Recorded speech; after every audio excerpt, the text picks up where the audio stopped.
একটু প্রশ্ন আছে। আবার বলছে ভাইজান কমিটির লোক এখানকার আবার ঠিক নাই নাকি বন্ধ, এরা এত দাঁড়িয়ে কেন এই রাস্তার মধ্যে জাম কেন বসে?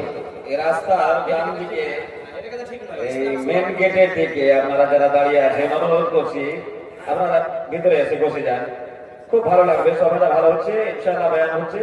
আপনারা ভিতরে জায়গা আছে, অনেক জায়গা আছে, বসে যান। আরো যারা দাঁড়িয়ে আছেন অনুরোধ করি আপনারা বসে যান। আমাদের ভলেন্টিয়াররা যারা বসার সুযোগ দান করেন,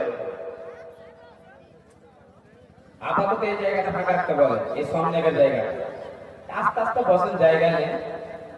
দেখেন কি আপনাদের আজকে টিপস দিয়ে যাচ্ছে, দেখেন ইনশাআল্লাহ হতে পারে আমার মতন হতভাগা দ্বারা দিয়ে আল্লাহ আপনাকে পরিবর্তন করবে ইনশাআল্লাহ। শুনেন, খালি যাচ্ছে বায়ানে দেখুন, ডিস্টার্ব দিয়েন না।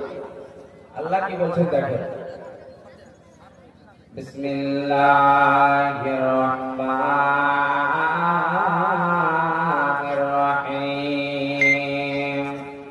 আফালা ইয়ালামু ইযা বু'থিরা মা ফিল কবর। আমার আল্লাহ বলছেন, হে পৃথিবীর মানুষ, তোমরা কি জানো না কবর এমন একটি জায়গা বন্ধুরে, সারা জীবন কবরের ভিতরে কেউ থাকবে না। তবে শুনে নাও, কবর হলো সর্বপ্রথম মঞ্জিল। যারা কবরে পাশ হয়ে যাবে রে, তারা সব জায়গায় পাশ হয়ে যাবে। আর যারা কবরে ধরা পড়ে যাবে, সব জায়গায় ধরা পড়ে যাবে বন্ধুরে, বাঁচানো যাবে না।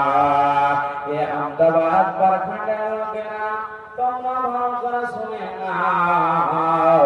হযরত ওসমান গনি রাদিয়াল্লাহু তাআলা আনহু, এটা কে রে? তৃতীয় নম্বর খলিফা হযরত ওসমান, আমিরুল মুমিনিন, খলিফাতুল মুসলিমিন। বন্ধুরে